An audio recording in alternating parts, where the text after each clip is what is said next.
morning, everyone, and welcome back. I'm Kurt Roth, and this is the 505 Sports Venture Foundation program, where we have a weekly attempt to discuss name, image, and likeness, its role in college athletics, and specifically here in Albuquerque and the University of New Mexico.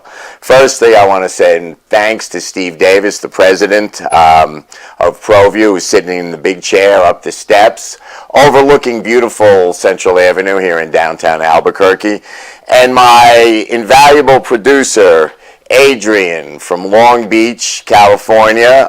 Without him, I don't know where we'd be. I can't turn the lights on in the studio. So, Adrian, thanks. Well, there's a lot going on. We have a great guest, and we're going to cover some special stuff unique to New Mexico. Lobo football, Lobo basketball, big times happening as we approach Thanksgiving. One of the things, though, we're approaching December 9th is the transfer portal for college football. And if you haven't noticed, we've had a pretty good year on the field at UNM football, and of course we're going to talk in detail about that. But one of the three R's of 505 SVF, recruitment, recognition, and retention, comes into play in the next couple of weeks. Where are we going to be next year? Where are we going to be with our roster that's been developed by this coaching staff? Well, that's up to you, New Mexico. So we need your help. We need everyone to kind of get involved, buy stock in the Lobos. So it's 505sports.org. You can donate anything from $1 to whatever you think. So 505sports.org. Check it out. Help us out. It's all about retention. We're going to take a real short break. We'll be back with our special guest, and we'll get things going here. Hold on.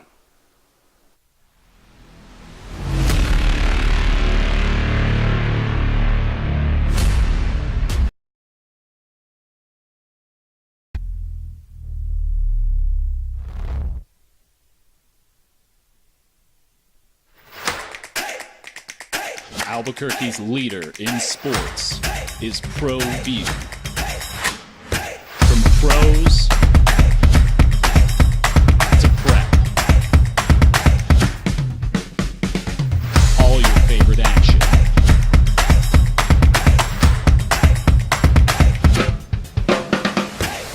All your favorite talk shows.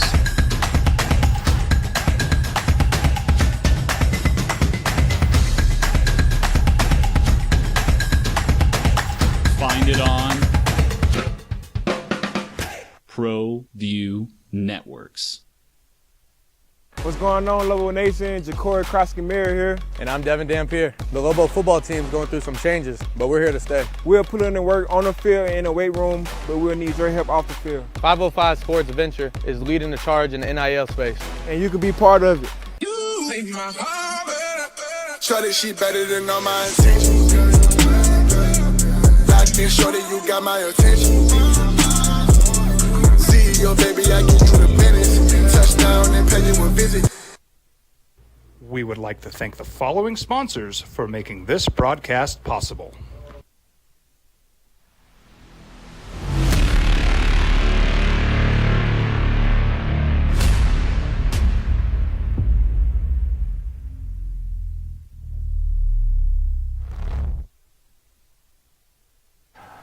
Hey everybody, welcome back. I'm Kurt Roth. We're here at the 505 SVF Show. We never have enough time because we start getting into many different subjects. So really quickly, I want to not introduce to Albuquerque, not introduce to New Mexico. Say hello to my guest, Jeff Symbieta, media icon, executive director and Grand Poobah of the Isleta New Mexico Bowl.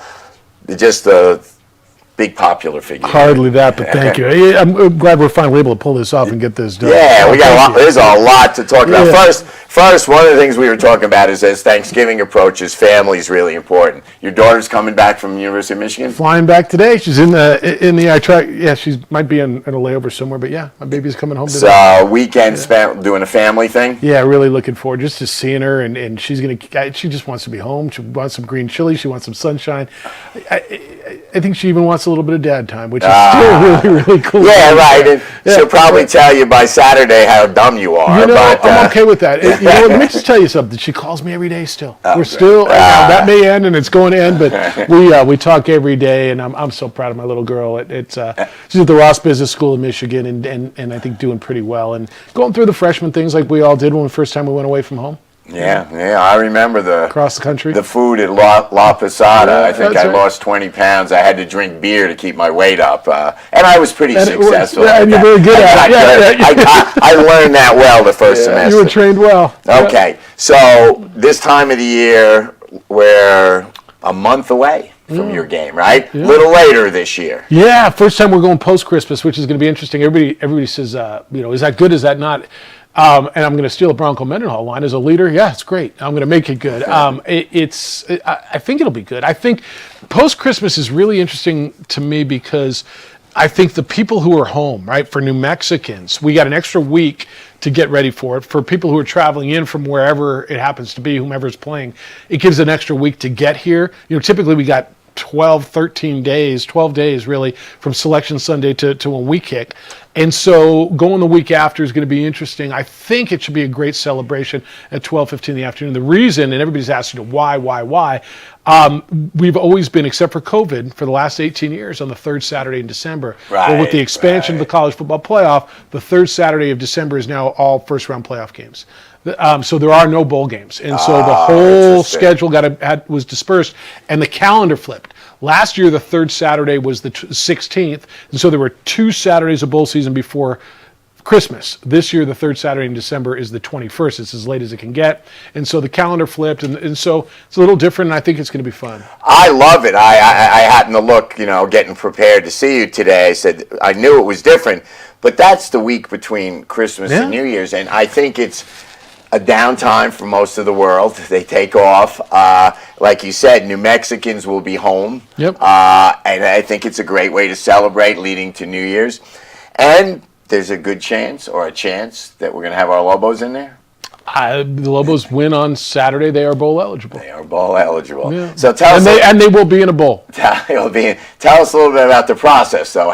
Who decides? How does that work? So in the Mountain West Bowls this year, the first selection goes to the LA Bowl. So typically the LA Bowl, presented by Gronk, and is what it is. It's in SoFi. They would take the conference champion. If Boise State runs the table, they're going to play into the playoff. Correct. So then they will most likely take the runner-up of that game, which at this point is pointing to be UNLV. Now, if the Rate Bowl, which used to be the Guaranteed Rate Bowl, which used to be the Insight.com Bowl, which used to be the Jesus Bowl, in Phoenix, if they don't fill either side, they're Big 10, Big 12. If they don't fill, they get to come in and take number 2 out of the Mountain West. It looks like they will fill. So we alternate picks each year with the Arizona Bowl, which is now the Snoop Dogg Arizona Bowl, presented by Gin and Juice by Dre and Snoop. You got me? That is pretty good. All right. So how long did you work on it? I know. So Kim made me. Their executive director made me learn that. So this year they get the next pick. Where are they going to go? The next in line in the standings is probably Colorado State. Colorado State just lost to Fresno State. So where are they going to go? After that, the 3 ESPN Bowls, which is us, Hawaii Bowl, and the famous Idaho Potato Bowl. We work on matchups, and our bosses and ESPN and the leagues, and they work on matchups. So that's how it works. That's a pretty cool process, though. It's a super undefined, crazy. That's process. Right. That's right. That's why I like it. It's like my poker career. Right? So, all right. So cool. We could see the Lobos. I mean, we're going to talk about that in the second segment, but very interesting. Just quickly, we've got a couple minutes for a break. What do you think the effect? As being part of this whole bowl scene, what does this expanded playoff really mean? What is it? It means a lot more teams are alive for a playoff at this point. I look at it as we sit here and after last week and watched Texas A&M and Alabama and Colorado and BYU and all these top teams get beat. There's an argument that, at 4, and I thought it worked at 4, and every year it did work with 4. Last year was the first real controversy when Florida State was undefeated and got left out. But every other year of that system, it worked. And you kind of, in my opinion, we're having playoffs all the way through. This year, you lose once, you lose twice. Now I'm hearing, a 3-loss SEC team is better than a 1-loss. So there's always going to be someone left out. It's been really intriguing. I'm not a big fan of the huge leagues, and they don't play each other, and so you've got less comparison. But more teams are alive. I want to see it play out. I want to see what these first-round on-campus site games look like. Are they going to be blowouts? Are they going to, are they going to be really good matchups? Let's see. It has been good for intrigue and interest in college football. Right, it's spread out. It has been. And that discussion, I have a real prejudice against the big schools. We're going to talk about it in basketball because it starts in the preseason with the seeding nonsense. Well, I don't know why we seed so early. That's one thing I do like about the college football playoff is their rankings don't come out. Their first one doesn't come out until mid-October. Smart. But the other part of this will be the bowl games, right? And where do the bowl games play in? Right. And I will contend, and yes, I'm biased. I've got a horse in this race. Bowl games matter. I've been running this bowl game for 19 years, and I've watched student athletes come through, and I watched the joy on the field when we hand out the trophy. Don't tell me our game doesn't mean something, because I watched the emotion. I watched the emotion of losing coaches, and last year would be right there at the top of the list of that. It matters, and there's not too many bowl games. And the answer is, Kurt, don't watch. But people are watching. The highest rated 3 weeks of the year on ESPN is bowl weeks, is bowl season. And who are you or anybody else to tell a 18, 19, 22-year-old young man who just went through, I don't care if it was like last year we had a 10-win New Mexico State and a 9-win Fresno State. Right? Two teams that weren't going to get in the playoff but deserved to play for something. So they came to our bowl. They were happy to be in our bowl. And who are you to tell them they don't deserve that experience? If it's not your thing, hey man, then don't go. Watch. If the concert's not your thing, don't go. But who are you? There's too many bowl games. Well, then turn it off. But millions of people are watching them, and the student athletes are getting great experiences. All right, end of part one. Hang with us. We'll be right back. We're going to talk some Lobo hoops, Lobo football.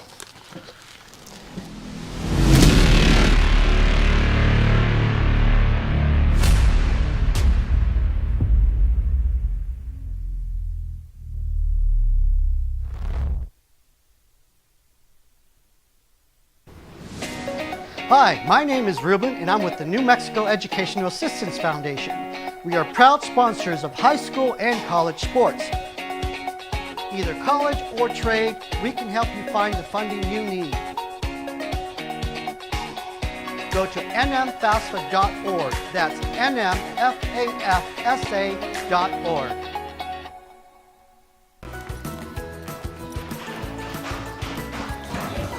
Got shots?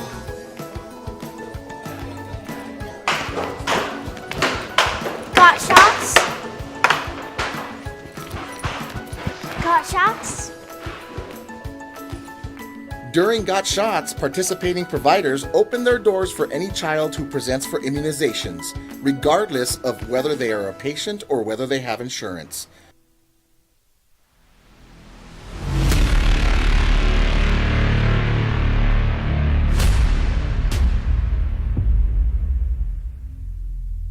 With success comes the portal. Yeah, and I'm willing to have this conversation. Okay. All right, everybody, welcome back.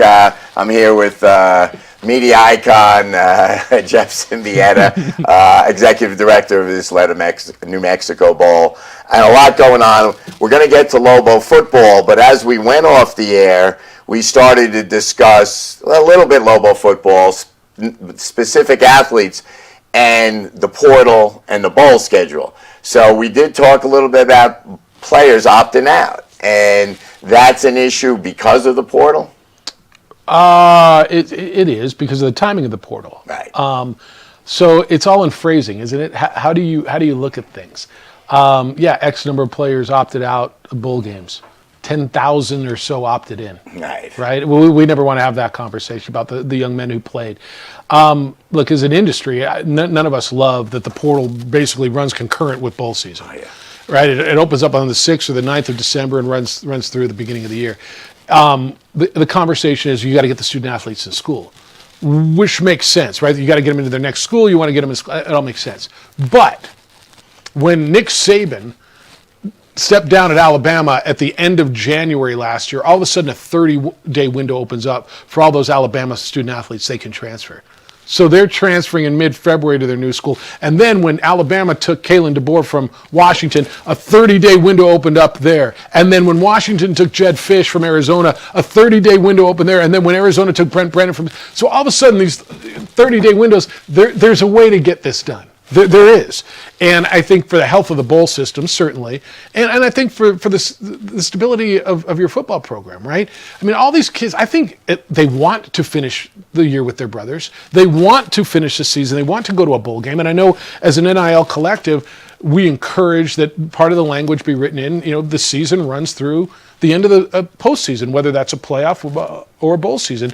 Your whatever it is you're getting from the collective in NIL compensation runs through the full season. And so it's an issue. I think there's ways around it. I'm just not sure people are willing to listen to it yet. Yeah, it needs work. The system, from my point of view, was kind of repressive and tried to hold, instead of coming at it with a global solution in the beginning, they did it piecemeal. Now when the coach leaves, we'll do this, we'll do that. It was poorly planned. I like Bronco's description of the April portal as the quarterback portal. The guys go through spring, they're not starting, they're gone. And there's been a conversation that maybe that should be the period, right? Just only have a spring portal. Right, and then go to summer and do your thing. Probably makes more sense. All right, a little touchy. Let's talk about Lobos and the transfer portal. Yeah. So we obviously have a big season, big game coming up. But we've got a superstar quarterback. Yeah, you do. And we've got some pretty good complementary players, too. Yeah, you do. So what's your gut on that? Well, I mean, you would know that more than I. I'll tell you a story. You saw Michigan just signed a quarterback for $3 million a year, right? A high school quarterback. I was in Ann Arbor about a month and a half ago, and my girlfriend and I were at a bar, and there was a Ohio State-Georgia game on and the Illinois-Penn State game on, so I put my phone up and I was watching New Mexico State. The guy comes up next to me and he orders a drink. He says, "Which one you got there?" And I tell him, he goes, "I don't have enough money to care about that one," right? and then he starts watching the game, and Devin Dampier is going nuts. He scored 50 points that night. "Who's that?" he says. And we start talking about him. He's like, "Damn, he's good." Now he's got his drink and he's watching my little phone instead of the Georgia game. And he's like, "Damn, we should buy that guy." He says, "Dave Portnoy just gave us $3 million to go buy a quarterback." And Audra says, "What the hell is he talking about, going to buy our quarterback?" I'm like, "Baby, that's how it is now. That's the world in which, I mean, you know better than anybody, that's the world in which we live." That's the world we're in. Yeah. And again, 505sports.org. Yeah. Join in, people. We are looking forward to having Devin back next year. There's still some work to be done there. The public and our hardcore supporters are behind us. Let me ask you this. How much does a young man's background and potential, so I say this, does it matter in your experience, the means which a young man's family has, how he grew up, and is he projected to be an NFL guy? Right? Does it all play in, or is it really just down to the individual, or is it just down to money? Those are great questions, and they all should factor in. Unfortunately, they don't. It depends on individual. Some guys have agents. Some agents are really bad. And so that's straight money. That's straight business. Completely unregulated agency industry.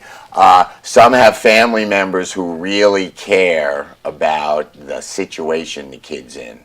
Why transfer for extra dollars if you're happy and you're thriving? And you're going to play, right? You're going to go to SC and you're going to that guy, and that guy. That's the other thing. I have been told, and we went to Arizona, and we were in Auburn in SEC country. They have a freshman quarterback who played well against us. Two of their coaches walked off with Devin at the end of the game. Just happened to say, "Hey, how you doing? Let me tell you." A kid like Devin, who I think is just blown up and maybe is much better than I thought he was in the beginning of the season. I think all of us. But a lot of those guys can wind up as second and third string quarterbacks because the school wants 3 quarterbacks and they can afford them. All right. So you can afford big money for a backup. Mountain West Player of the Year last year was Jade Mayava from UNLV. He after the bowl game, which he almost didn't play in, committed to Georgia, decommitted, went to SC. I hear he's making about $1 million. He was a backup quarterback. Now he's starting now. They benched the starter. I mean, the guy was there, threw for 5 touchdowns in a bowl game last year. Right. And so he went over there. And I mean, look, I'm not going to tell you it's not good to make $1 million and sit on the bench. I guess that's a pretty good gig, right? And you'd take it, and I might too. But for a guy who thinks he's going to play at the next level, you got to play at some point. Play at the next level or wants to play, just wants to play. $1 million to be a backup. For most of these guys, and they're highly competitive, I know D4, our quarterback doesn't cut it. Anyway, all right, we've gone through part 2. We've got a lot to talk about. We've got 2 guys who can talk a little here.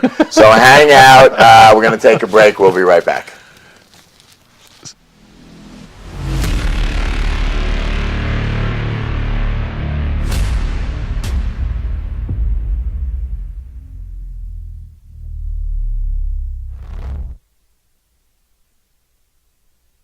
I'm a Blaze King customer, and I have been for the last 10 years. Blaze King stoves are very efficient, they're easy to maintain, and they use a lot less wood than you would typically use with a fireplace. Blaze King, that's a fire. The heat is on when it's a Blaze King wood stove, controlling heat up to 40 hours on a single load of wood with a built-in thermostat. See for yourself at either Blaze King showroom, Albuquerque and Santa Fe. Blaze King, and now that's a fire. I might not be in the cage as much anymore. Just like riding a bicycle, I can pick up the fight from where I left off.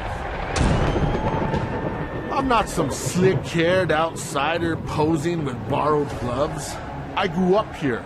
New Mexico is in my blood. I'm a New Mexican fighting for other New Mexicans. I'm Adam Oki. I'll be your champion in the courtroom. We've been trained, conditioned, and rewarded for doing more.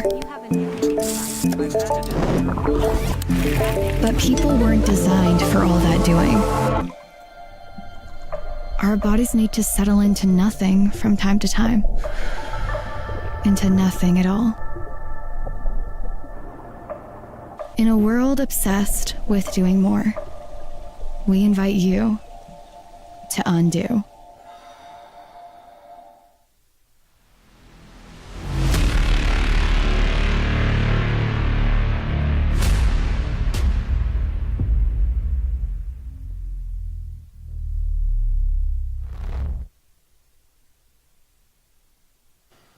All right, everybody, welcome back. I'm here with Jeff Symbieta. We've got a lot to talk about, so little time. The one thing I want to throw in, we were just talking about solving the problems of the portal and kids jumping around. Nothing's going to be standard. Nothing's going to really work out smoothly until the players are recognized, until they have to opt into a system. People keep telling me, salary cap, salary cap. Well, in pro sports, if you think there's a salary cap, then you think LeBron making $83 million is capped. You're clueless about reality. But every salary cap, every restriction on income in the pros was agreed to by the players. Yeah, here's the other thing, and I know you hear it, and I hear it, and you all hear it, because NIL, and the portal for that matter, is relatively new. They've got to figure it out. They've got to put guardrails on. And I ask this question all the time. Who the hell are they? Right. Like, the NCAA is backed off so much. They, at this point, essentially are the Big 12 and the SEC, right? The commissioners of those two leagues. Every piece of litigation you see has been litigated in favor of the players. The leagues, the conferences, the NCAA are scared to death.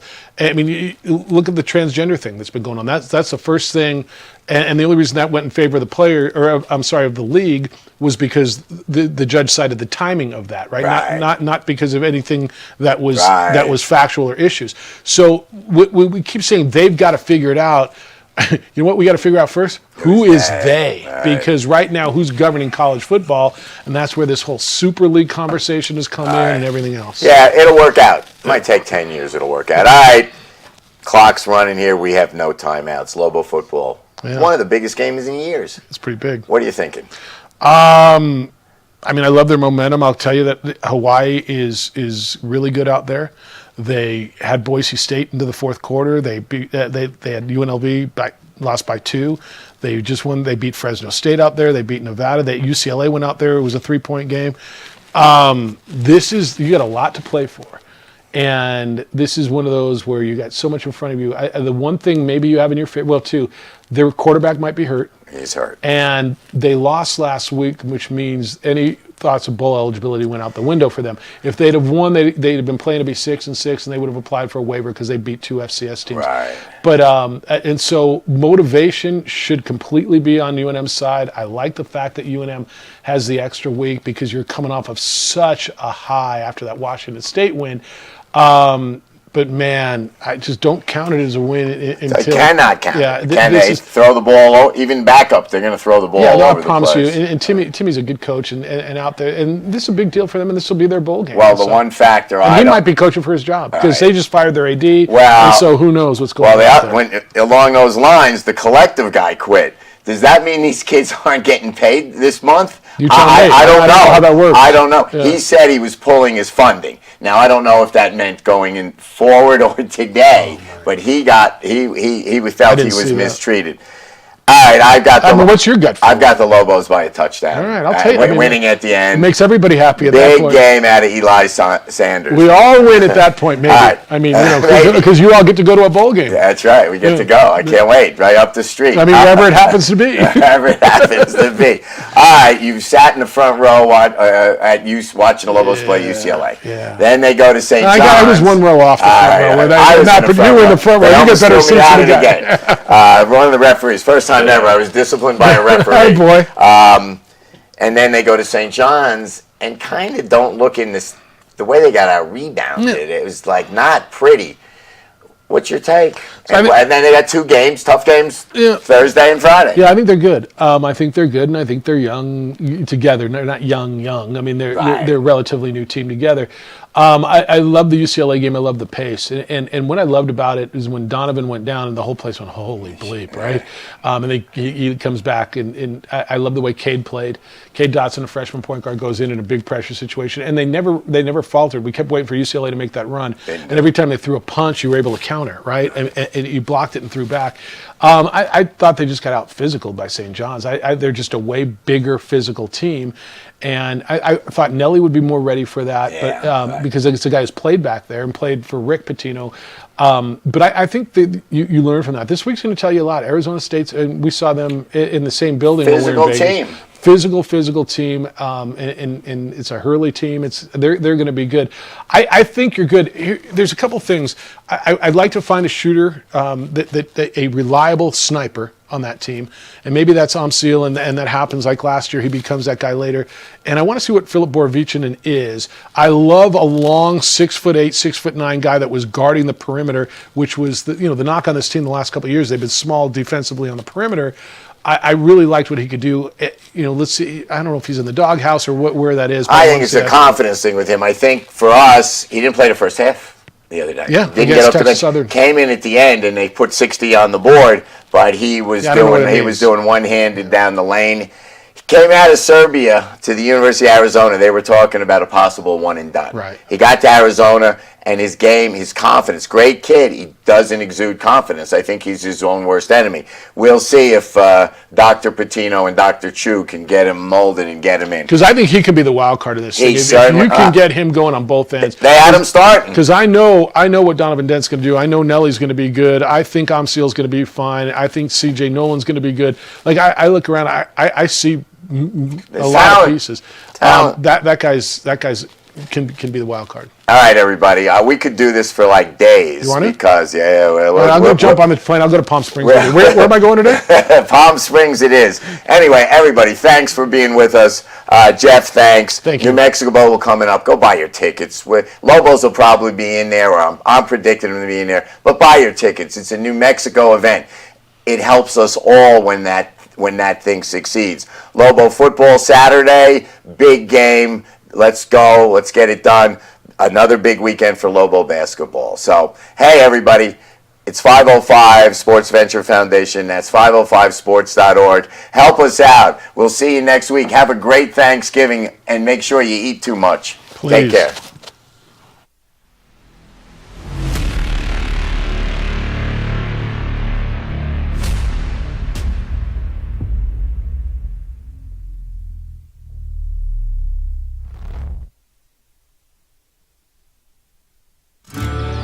From the Sandia foothills to the banks of the Rio Grande, generations of families remain. For 5 generations, Gallus Chevrolet has handed down values written in stone, leading the way under sun-filled skies, past the vintage glow of Route 66. Built by generations past, built for generations to come. This is New Mexico. This is Gallus.